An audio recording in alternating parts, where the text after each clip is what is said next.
Go ahead.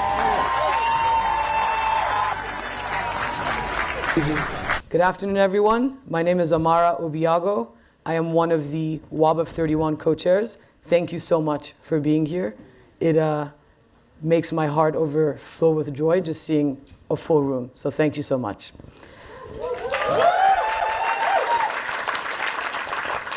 So our next speaker really needs no introduction because when he walked in, he got almost a standing ovation. But, you know, protocol. So I will introduce the speaker. Mr. Obi is a Nigerian politician, businessman, and former governor of Anambra State. He has a background in business, holding various leadership roles in banking and commerce before transitioning into politics. Mr. Obi earned degrees from prestigious institutions, including the University of Nigeria, Nsukka, and has undergone executive programs at Harvard Business School, INSEAD, and London School of Economics. Mr. Obi's political career took off in 2006 when he was elected governor of Anambra State, serving 2 terms up until 2014. During his tenure, he focused on fiscal responsibility, education, and infrastructure, leaving the state with significant financial reserves. His governance was widely praised for prioritizing the welfare of the people and reducing state debt. In the 2019 Nigerian general elections, Mr. Obi was the vice presidential candidate for the People's Democratic Party, PDP, running alongside Mr. Atiku Abubakar. In 2019, he became the presidential candidate for the Labour Party, gaining significant support for his anti-corruption stance, economic prudence, and advocacy for good governance. Mr. Obi's political approach emphasizes transparency, youth empowerment, and restructuring Nigeria's economy to foster growth and development. His influence still resonates and continues to resonate within Nigeria's political landscape. Please join me to welcome Mr. Obi to the stage.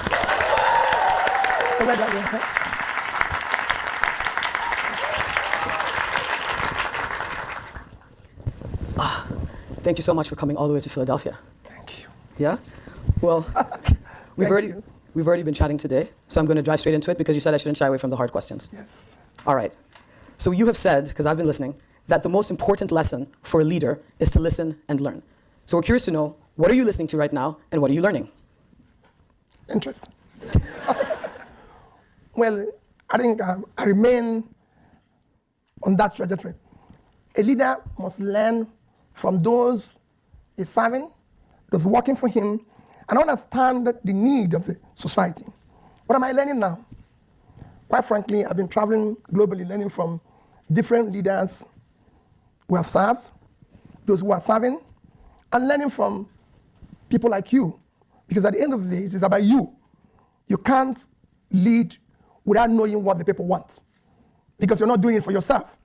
So you must listen to them. I gave an example yesterday of how I was able to clear pension and gratuity when I was governor.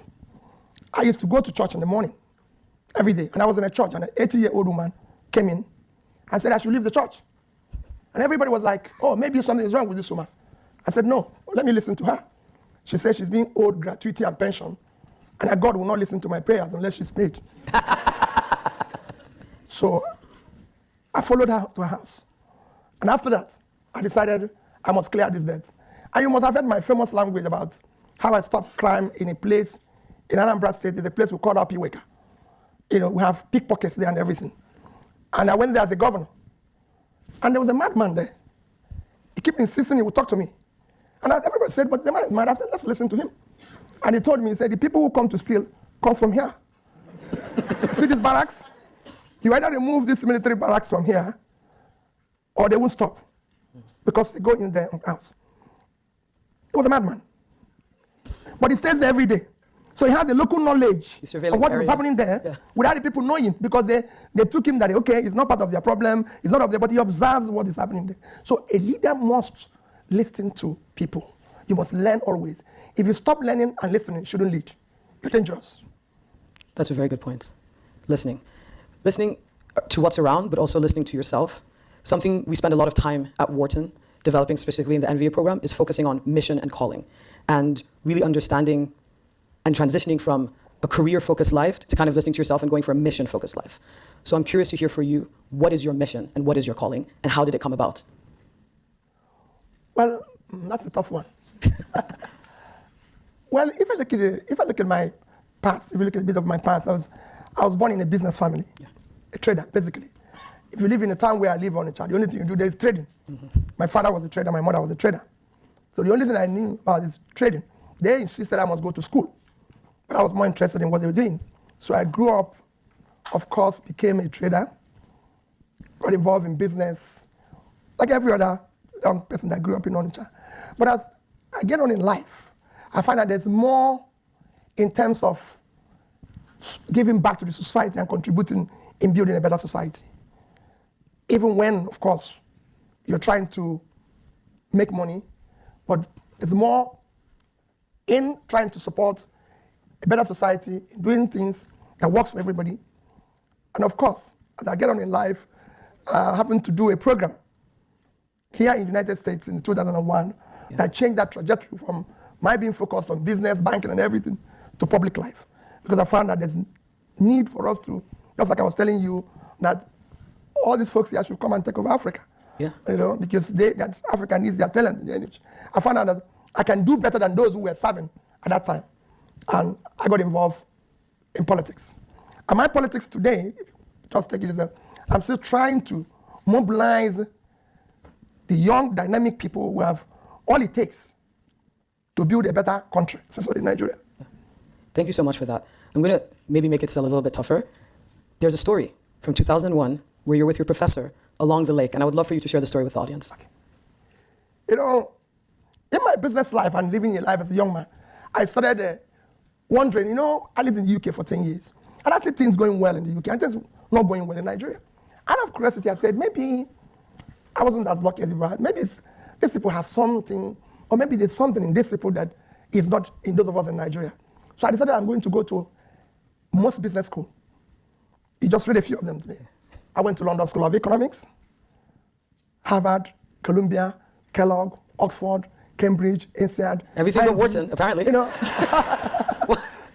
in fact, people ask me, said, "You are an alumnus of Oxford, Cambridge?" What? I said, "I was just looking. Maybe there must be something that." And I went to all these schools. I didn't. But in 2001, I was in Kellogg. Everybody who has been to Kellogg knows that they have a famous dean of graduate school called Professor Donald Jacob. Yeah. He was almost like he's the founder. So in 2001, I had a 3-month course seminar. He took us on what he called the world economy. For 3 months, he never mentioned anything about Africa. Not one day. So a day before the last day, and the last day of that lecture is going to retire. He's been there for 57 years. A day before the end of it, I raised my hand. And I said, "Dean Jacob, you have not said anything about Africa." He said, "Peter, do you want to know about Africa?" I said, "Yes. I paid $40,000 for this. And you have not spoken about my continent. So what am I doing here?" He said, "Tomorrow I'll tell you about Africa." So the next day, he finished and looked at me and said, "Do you want to know about Africa?"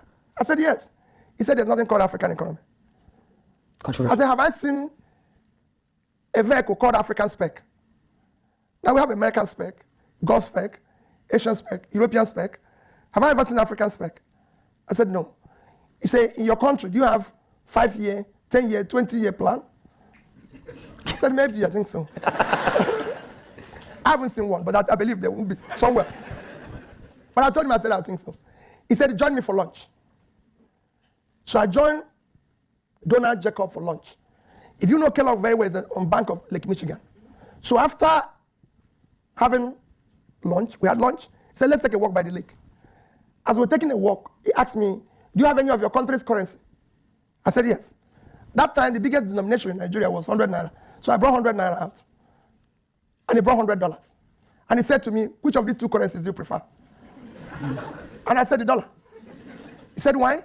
I said, "Because it's 100 to 1. 100 naira to $1. So he asked me to keep the dollar. So I kept the dollar. So I've got $10,000 as against 100 naira. So I kept his dollars. And we walked like about 100 kilometers again. And he said, "Peter," he stopped again and said, "I should bring out the $100. Of course, I was imagining, because I've already assumed I've gained this money. I hope he's not going to take it back. And I brought it out again, hesitantly. That I don't want to lose it, because for me, it's already home. So I brought it out again. He brought out my 100 naira.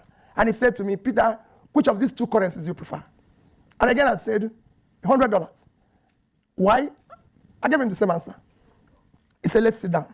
There was like a bench by the lake. He said, "Let's sit down there." So we sat down, and he looked at me and said, "Peter, let me tell you, young man, the only reason why you prefer another country's currency to your currency is the amount of faith you have in your country. You don't have faith in your country. Economy is driven by faith. And you can only have faith in your country if there's a hope. I have taught in this school for 50-something years. There's no country that doesn't have a problem. Chinese people keep their money in Chinese yuan. Singapore in Singaporean dollar. Malaysians in ringgits. And it went around. Then there was no euro. Said Italians in Italian lira. Germans in dogs. German, Brit, UK in pounds. Nobody wants to keep his money. But because you don't have faith in your country, you prefer another country's currency, making it stronger and better. Can I ask you for a favor? I've been interacting with you for the past 3 months. You've always been asking one question or the other. Because there's no day I come to class, I was ready to cover the money I paid. So I make sure I ask questions because I don't want to go back and miss anything. Get all the tuition worth. Yes, I want to know that. So I said, he said, you've always asked questions, you've always wanted to know. But today, can I ask you for a favor? I said, okay. He said, go back to your country and participate in building public wealth. Public wealth enriches everybody. Individual wealth impoverishes everybody. You should serve in the public space. That's where you belong. I know you're chairman of a bank, you're this, you're this. So if I tell you what I'm saying now, it'll be difficult for you. But you've told me you've reached certain, you've done well for yourself. You can afford to pay for your food. Just go and serve. And that was the last time we spoke, until I met him after being governor. Wow. Because I had to come and report to him what happened to me. Give him a status update. Anyway, I went back and something happened. Everybody that know my state or knew what happened in my state then know that schools were closed for 2 years, children didn't go to school. So I went back with that at the back of my mind. I arrived at my house one day and said to my wife, I'm going to be governor of my state. And it was like Steve Jobs asking John Scully to come and stop selling sugar water. She was like, where are you coming from? You have not voted, you don't have anything. Where are you going? What are you talking? I said, I'm going to be governor of my state. I want to go home and campaign to be governor. I can't continue doing this when the system is collapsing. These children are not in school for 2 years. So I decided to get involved. That's the beginning of my politics. That's why I said until it was changed from that day. So that was my experience. And probably that's what I'm inviting most of you to go and do. Thank you so much for that. I heard that story and I thought it was appropriate to share it with the people in this room. They're absolutely all about Africa now and definitely about the next. So we're going to open it up to some Q&A so you can hear directly from them. If you have a question, please, okay, in the front. You're the first, so now you have to stand up and introduce yourself and... Can I stand up? You want to stand up? Yeah. You can stand up, yeah. Yeah. He's all about audience interaction, so he wants to stand up. Please do. Thank you so much, sir, for coming all the way here to speak to us. My name is Sasan Dorsey. I'm Shakiri from a tiny tribe in Nigeria. I lived in Lagos for 2 years, and when I had just moved to Nigeria to build a startup, a month after I moved, I was 23, the NSARS protest happened, and my mom was like, you need to come back to America. I think I hear stories from my parents and people in my parents' generation about, the power that youth used to have in Nigeria, with holding politicians accountable. Youth groups, university students used to protest. Do you believe in civil disobedience? And do you think that the young people in Nigeria need to harness the power of civil disobedience to keep politicians accountable? And at what point do we need to be a bit more radical in our approach with keeping politicians more accountable? Because, right now the politicians do not fear the people. So that is my question to you. Okay. Well, thank you. Let me first tell you, I won't use the word civil disobedience. It's actually, call it civil obedience. Because you're trying to ask the proper, or put them in there. Often a time, leaders, especially in Africa, if you look at what has happened in Africa now, is that this leadership failure over the years. Don't do what is expected. They do what is expected of what they are pushed to do. And there's nothing wrong with it. I have been a leader myself, and I've been corrected, just like I mentioned now by somebody reminding me to pay pensioners and everything. One of the worst things that is happening in Nigeria, let me use Nigeria for example, to us as leaders, that nobody says no to us. If you're a governor in Nigeria, which I've been, people celebrate you to point of stupidity. Because you come to a place, somebody is telling you, oh, since you became governor, everything has changed. And you're looking, nothing has changed. And they give you lots of award. They call you lots of name. Like you will see, His Excellency. You've been in school. When you talk about excellence, it's after fair, good, very good, best, excellent. So His Excellency means a life we can emulate. But you see somebody who is not even fair. They're calling him His Excellency. And they're telling since you came, things have changed. And you know something has changed. So it's good that you question it. Is it right? I went to a school, a secondary school. Somebody just mentioned when I came in here today. We were talking about it. He said, you were in my school, just here. Yesterday in Yale, a young girl said, I made a first class because of you, because you bought laptop. And that was the first laptop I used. Somewhere I read it in social media. So, but here today, somebody said, you were in my school. I visited all the secondary schools as governor at least twice. I went to a particular secondary school. And their roof had a problem. And they had a bill to do it. So I said to them, by the time you come back from Christmas, it's done. In January, I went back there. I went to the same local government. And when it was question time, because I always ask the people, I do what I call participatory democracy. I want to listen to the people, just like I said, I want to learn. A young JS1, very tiny in front like this, raised a hand. So I said, let's start with him. I've greeted his principal and everybody when I was coming in. They told me things like, okay. This young girl raised her hand. And I said, let's start with you. He said, Governor, why do you make promise you don't keep? The whole hall went dead. Everybody, people started shouting. She started crying. So I said, no, wait. There's a promise I didn't keep. And this person knows. And he described it. And I said to the people, you can see what I'm saying. Principal, you told me everything is okay. You told me, I asked you at school, say, oh, we're doing well. But this is remembered, there was a promise I didn't keep. The teachers were actually running to come and carry her out of the place. And I told the commissioner for education, I will not leave here if I don't give this guy this check. How we do it, I don't want to know. So we went to a local bank, raised the draft, because they've given us the bill. Then we can go back and do the documentation. But I have to apologize to this young girl, because we need to build public trust. I took the same check and gave to the girl. Guess what happened? The principal and everybody came and carried the girl, ran and was celebrating. But they couldn't tell me. So it's not civil disobedience. We need to tell people they are wrong. Nobody knows everything unless you're an idiot.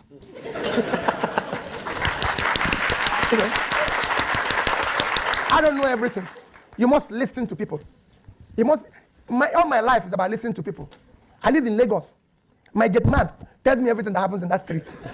Once I come back, I say, okay, Elijah, what happened today? He knows every story. The ones I don't know. So if you listen to people, it's great. It's important. So it's not civil disobedience.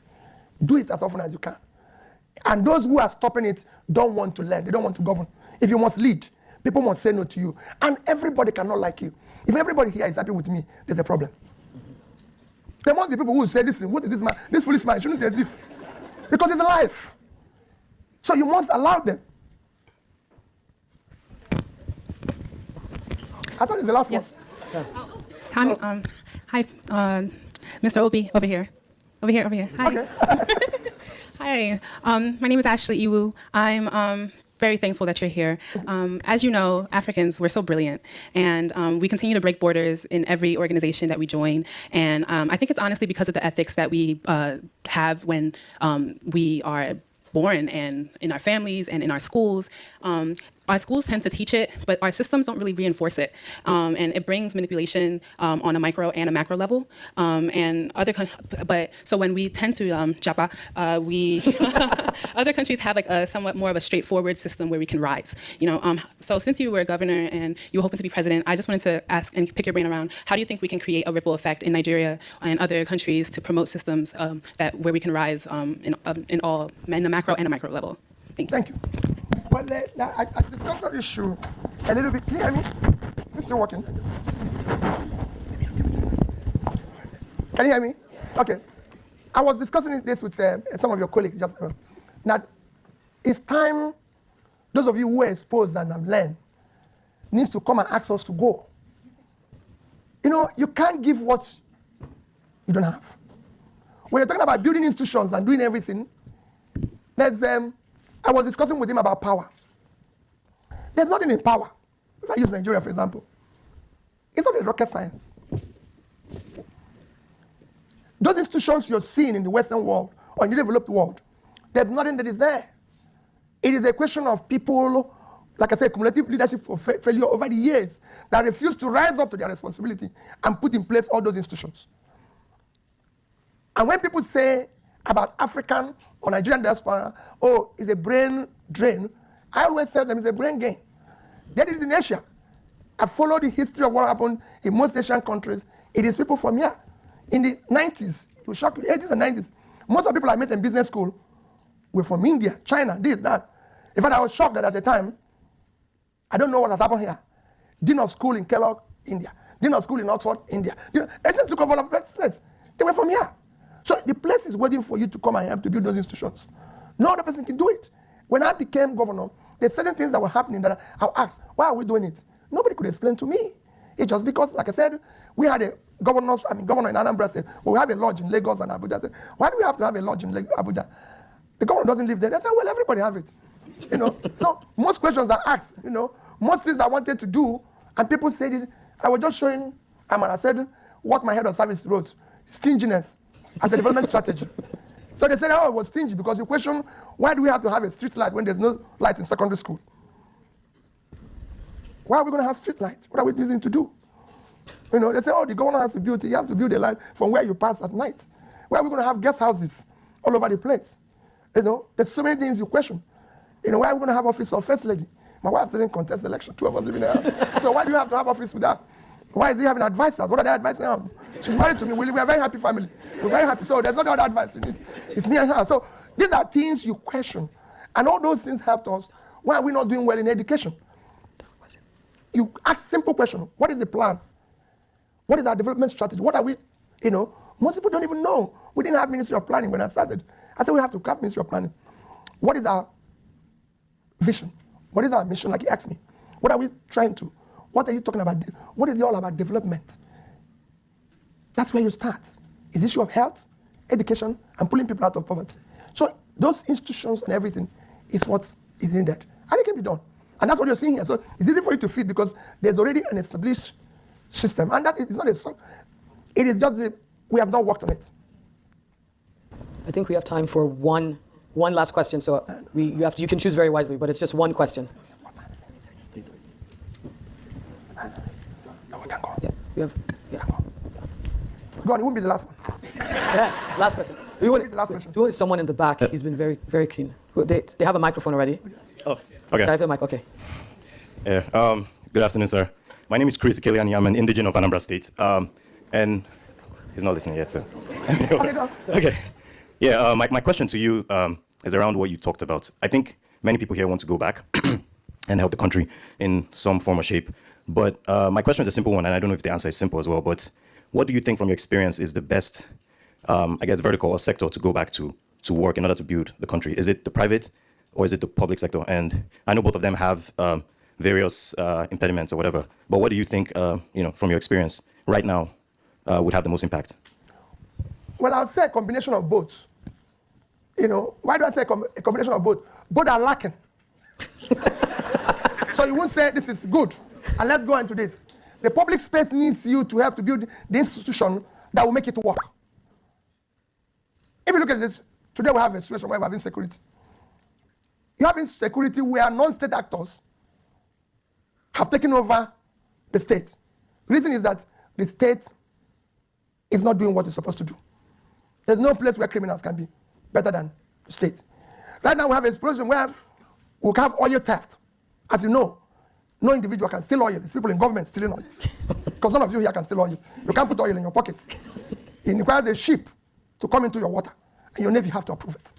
So all this, it is people like you who have now had the exposure that can come and say, we can't continue on this path. We cannot continue on this. The right things that has to be done, that you asked the question, if we said, what is measure of development? Everybody knows that the first fundamental measure of development is health. So what are we doing in the primary health care space, which is basic? The next is education. What are we doing in education? Because you need to invest in these critical areas. And until we have people like you asking that question in the public space, which is the physical side, and then, of course, we can talk about the business side. But what I ever tell people about Africa is that Africa, using Nigeria as well, remains a continent of opportunity. Huge opportunity. Because if we talk about natural resources, no other continent in the world today have African natural resources. If you talk about vast or cultivated land, there's no other continent would have about 65% of its land uncultivated. I talked about a young friend of mine from Yale. Is he here? He's over there. Thank you. I met this young man in 2018. I was in Yale and I met him. He's never been to Nigeria before. Never had anything to do. His parents are Nigerian. He's never been to Nigeria before. He doesn't know anything about Nigeria. And he said to me, I'm going back to Nigeria to do business. And I said, how can you go back to Nigeria? You don't know the place. You've never been there. He said, yes, there's a business he wants to go and do. And he left, came to Nigeria, went to a village where I wouldn't even go. He went there to do this business. He believed in. Just to tell you how it is. And of course, when he was going, he told me how good the business would be. And of course, I was just watching it. And then one day he phoned me and said he had a problem. ABCD is his problem and everything. You know, some people are trying to do this. I was fascinated about this young man who from nowhere. So I had to call the authorities. You know, I called the authorities. I said, listen, this young man, nothing will happen to him, his equipment, everything. Of course, they gave him back. He got back all his things, continued to do. And one day, when he was going, he mentioned it to me, and he was excited. Like, oh, maybe if you want, you can invest. And of course, I've lost a lot of money. I've lost a lot of money, but not deliberately. So I saw this one I was going to lose the. And suddenly he came to me and said, oh, this company is now worth $3 million. And I was like, what are you doing? I would have given this boy $10,000. And he was said, I said, what is happening here? You know, I'm the people who did Zoom years back in I think it was 2014, in one of the schools, and they were talking about this thing. It didn't make any meaning to me until after COVID. And people started using this thing. And the price, I said, what? So I said, what is this boy doing? He said, $3 million. The next thing, I was in the newspaper, he's going to raise $5 million. I said, wait a minute. Maybe I have to follow this boy to this bush and know what he's doing. But what am I trying to do? Is become a success. And I've had people who do the same thing in several places. Young people who started something when I was in government and said to me, this and everything. And that's why I'm saying there's so much hope and energy for that continent. All you need is to create enabling environment that will allow you to unleash that talent, energy, everything. It's a huge opportunity. So it's something that I won't say to you this or that. Today, all for me, like I keep saying, if I had the opportunity, focus on security, law and order. You need that intangible assets of ensuring security, law and order, create a physical and monetary environment that supports SMEs. Leave the rest for the young people to do. Because you have the talent to do what your counterparts all over the world is doing. And Africa will work. It's just to stop people from stealing public wealth. Use it to do the right things. Give it to those who will multiply it. Any country or continent where its politics is more profitable than enterprise, it's finished. You can't. You know? So you must stop that, because what it is that corruption is there. Corruption kills entrepreneurship. Nobody's thinking, it kills professionalism. It kills hard work. So you have a professor. A professor in this university probably earns more money than governor of the state, if he knows what he's doing. I saw it in Kellogg and Harvard. Or they earn at least more money than most of your state legislators. In Nigeria, it's not the same thing. You pay a professor 400,000 naira. That is about $30,000. And if he decides to keep his money without eating, every year is about 5 million naira. So he needs about 32 years to earn enough to buy a car you bought for a national legislator. He cannot continue. You must dismantle that criminality and push it to those who are productive. People who are productive. Our country has all the potential to be a great country, but you must move it from its present corruption and consumption to production. And it has the machinery, the talent, the energy, the market, everything. And once you do that, your rate of exchange, everything will change very easily. I've seen it before, and it can work. It's just that it requires a leader that understands the environment, understands what is to be done, and go around to do it effectively. Thank you so much. So I think they said no more questions. Yeah, no, that was a fantastic note to end it on. Thank you so much.